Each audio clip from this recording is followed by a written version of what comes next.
Is Billboard's charting system totally broken? Can the charts be hacked? This week we found some interesting info about how streaming, sales, social media, and virality can render a #1 Billboard song almost meaningless, and what that could mean for musicians like you. Let's get into it. What's going on, everybody? My name is Adam. Welcome to the channel. Our goal here is to help you make good money playing music. If that sounds like something you'd be into, please subscribe to the channel and ring the bell so you don't miss anything. Also, excuse my voice. I've been dealing with a cold for the past couple of weeks. What you're about to see is an excerpt from this week's podcast where Dan and I talk about a product that we have been working on called Setlistr AI. The TLDR version is that it scrapes data from the Billboard Hot 100 and adds a bunch of criteria that you can then sort by to help you make song selections. In the process of developing this, though, we've uncovered this recent phenomenon that totally upends the traditional path a song takes on the charts, and how a few factors outside of the number of streams a song gets wildly supersede the song's position. All right, let's get into it. All right, so I have it up here and I'm looking at the chart for this week, the chart for the week of August 26th. The chart comes out on Tuesdays, but it's for the week of the Saturday. And so one thing that I noticed as I looked at my graph of the history of every song in this week's chart. So the week is here and we are looking at the trajectory. I mean, there we go, right here. So there is a graph on this that shows you the history of every song that's in this week's chart. And one that showed up, interestingly, is this song Blank Space by Taylor Swift, which came out in January of 2015, had a whole arc on the chart, left the chart at number 50, and is suddenly back. It's back this week, and it's something like 49 this week. Yeah, there we go. And that's not the only time that I've seen songs do that on this chart. Sometimes songs go away for many years and come back, and there's some question about why.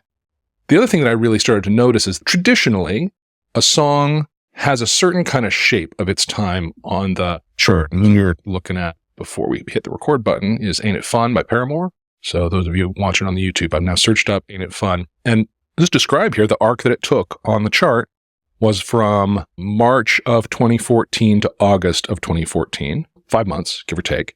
Started at 96, went up and peaked in the teens, 10 to 12 to 13, dropped off the chart August 23rd at rank 49. And that kind of nice sort of crescent arc that's really well depicted here by Ain't It Fun is really common. If you go back on the chart 10 years, 15 years, that's every song does that. They start low, they come up to where they peak and they drop off. Really, if the chart for a week years back, I'm just going to pull one up here from 2003, let's say. If you look at every song on that chart has that same arc. They start low, they earn their place, they drop off. Some of them stick around for a long time. Some that you know, some that you don't. Crazy in Love by Beyonce is the one I'm looking at right now. Happens to be the week of 2003, pardon me. 2003. Right. Yeah, so each of those has this nice sort of curved arc, starts low, climbs high, falls off. Sometime in early 2020, there was a song that broke all of that. First one I can find, Blinding Lights by The Weeknd. And if we look at its chart, it came on the charts at number 11, dipped over the holidays, because these days, all this holiday music pushes everything down for a few weeks during late December, early January. Climbed back up and rode 1, 2, 3, 4, and then kind of fell into the teens after that. But the whole arc of Blinding Lights by The Weeknd is over a year and a half.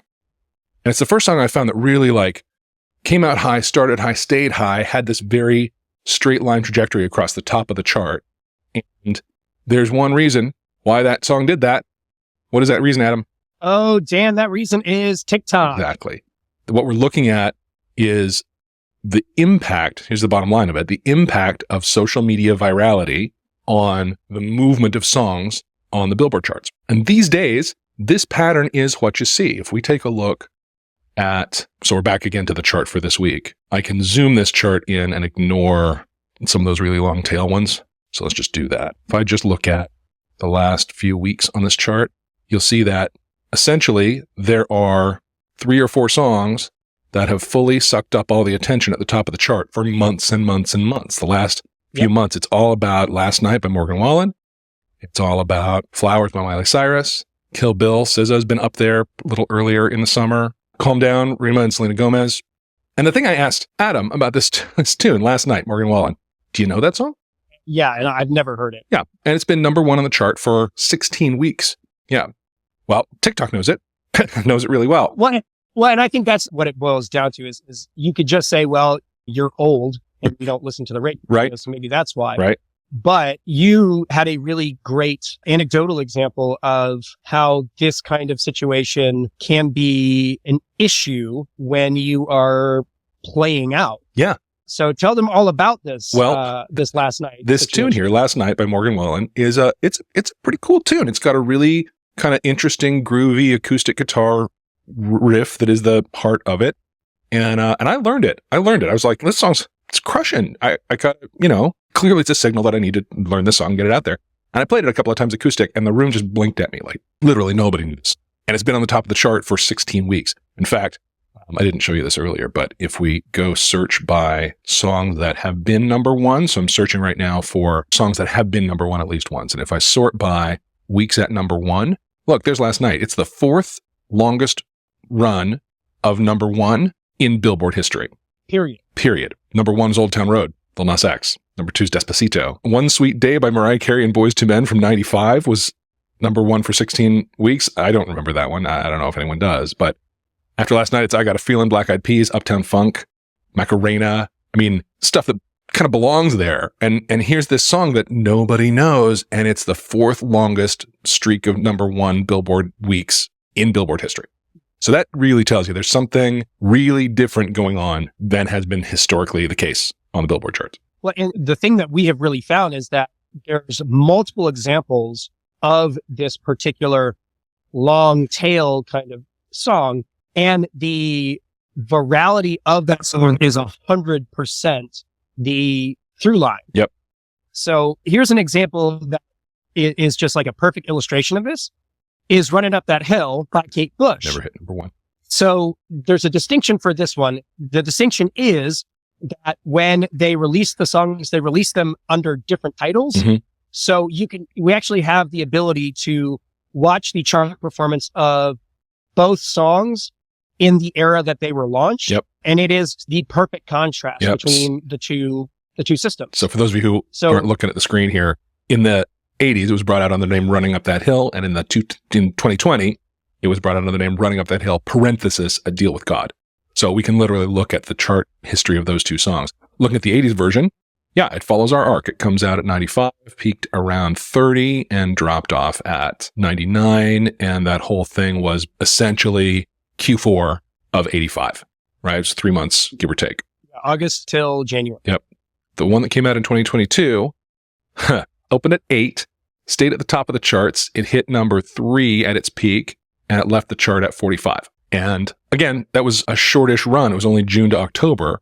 So similar kind of time frame, but you can definitely see a difference between the shapes of these two songs. Now, if I pull up Kate Bush's overall history, you can see all of her other tunes that ever charted, and none of them got super high. Running Up That Hill was her highest charting one, peaked at 30 in the 80s, peaked at 4 in 2022.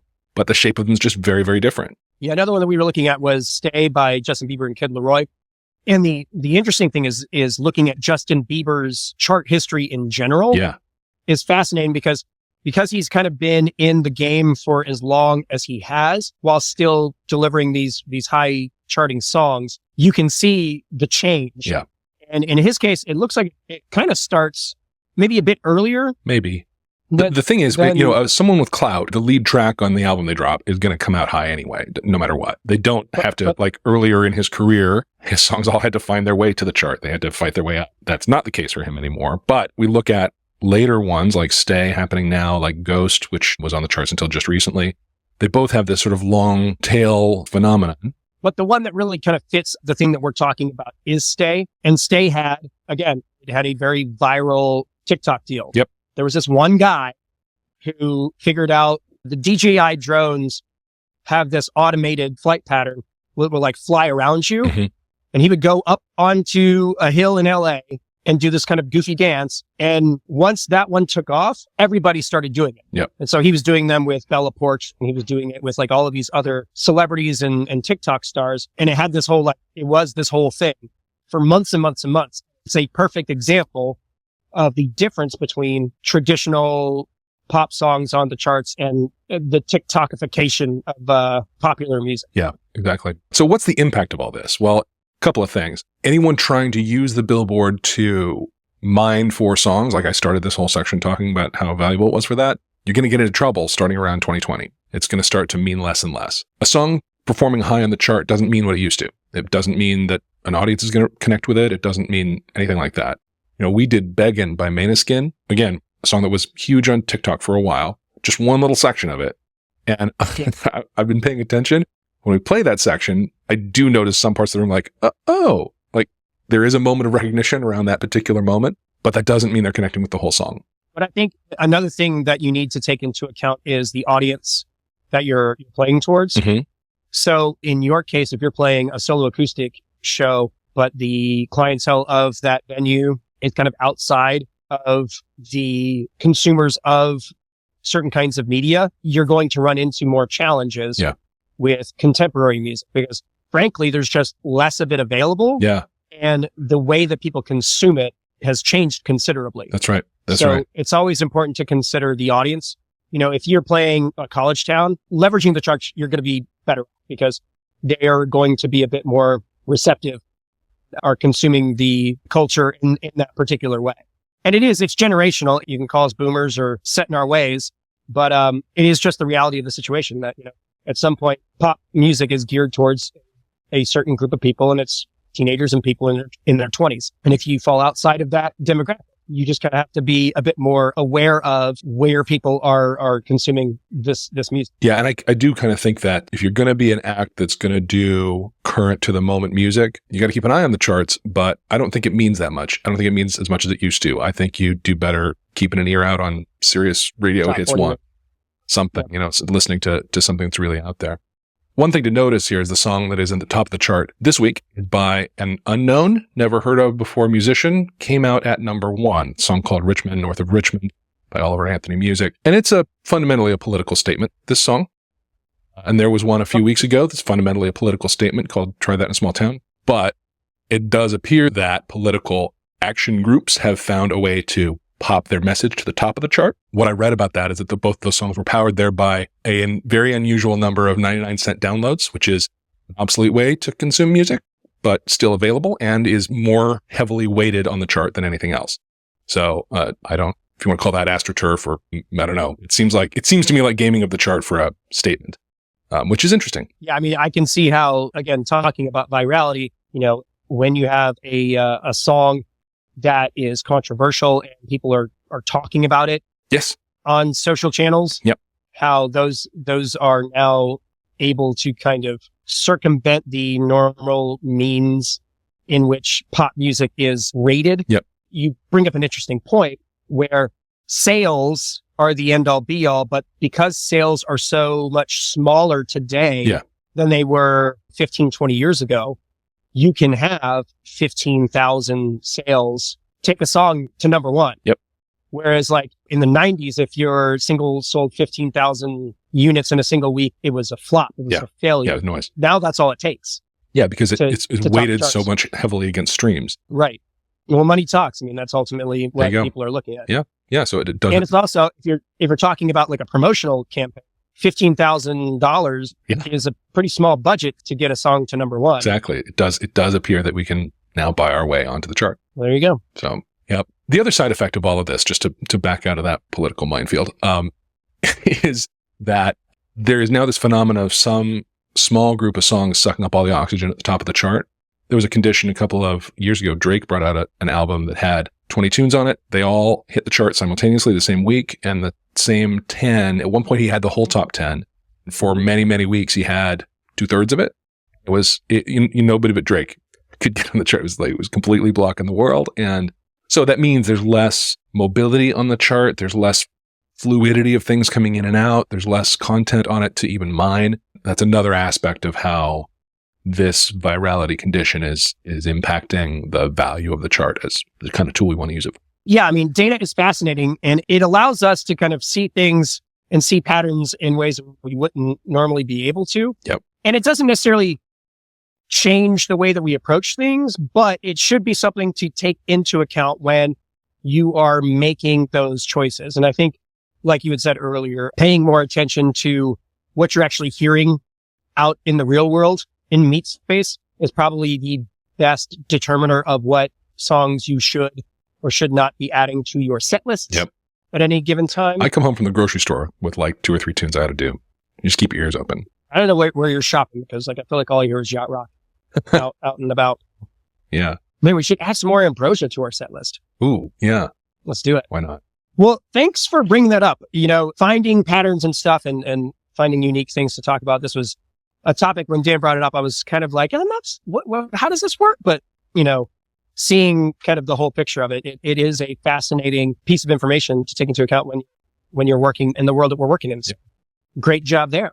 Hey, thank you. Like I say, this app that I built and have been demoing for the last little bit here is not currently live online anywhere, but if there's like clamoring for people to get into it, I'll put it back up. Hit us up at coverbandconfidential@gmail.com and let us know if you'd like this to be a thing that is available again. Fantastic. Because it still has a ton of value looking back into the 80s, 90s, 2000s. I mean, even up until 2020, the chart is just full of great ideas. Okay, so there you have it. Now that you know about this information, what do you think? Is the Billboard chart totally useless now? Do you use it to pick new songs? Leave a comment and let us know. That's going to do it for this week. Thanks so much for tuning in. If you haven't already, please subscribe to the channel. We post new videos every single Friday. Also, check out the Cover Band Confidential podcast. Whether you're playing covers or originals, whether you're a weekend warrior or a hired gun, Cover Band Confidential is your weekly source for how to make good money playing music. Have an awesome week, and we'll see you next time.